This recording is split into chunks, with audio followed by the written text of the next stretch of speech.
record in Venezuela either. So why do you think someone like that should be sent to a maximum security I'm sorry, prison? I'm confused by the question.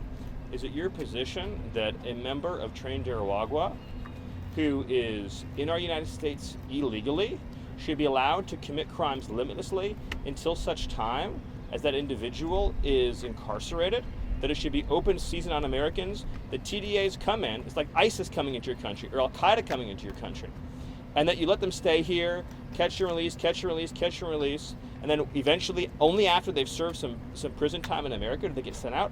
Our job is to send the terrorists out before anyone else gets raped or murdered. Other questions? The protest outside the White House last night featured Palestinian flags, but also I saw Hamas flags flying outside the White House.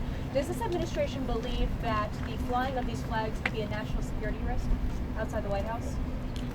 Well, I'll reframe the question to just say that the administration continues to take the view that any foreign nationals who are visiting our country are prohibited from supporting any designated terrorist organization such as Hamas. Any other questions? Is President Trump still calling for the impeachment of Judge Boasberg in this case, despite what Chief Justice Roberts said yesterday? Of course the president stands by his comments, absolutely, as do we all, as does the entire administration.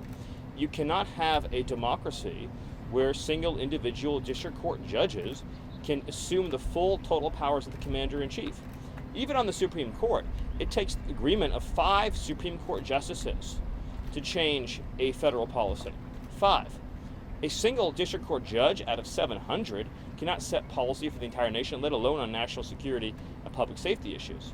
The president has been clear that he has tremendous respect for Justice Roberts and believes it's essential the Supreme Court crack down and stop this assault on our democracy from these radical rogue judges that are usurping the powers of the presidency and laying waste to our entire constitutional system. Last question. Can you explain more on the Democrat terrorism issue of the Teslas being destroyed? Can you explain more on the issue of the Teslas? Yeah, the president strongly condemns left-wing domestic terrorism in the clearest and most forceful terms we possibly can. Yes, good question. Just 2 things. I think what she was trying to say was that, not arguing that there were TVA members on the plane, but there were other people. Is there going to be other evidence shown from the administration that they were all trained Aragua?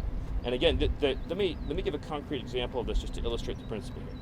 Let's say that you have a family living in a neighborhood, and next to them, they have little children. Next to them is a trained Aragua gang member who, as a document of the proclamation, are sent here by a hostile regime and is the most violent and ruthless criminal terrorist organization in the Western Hemisphere.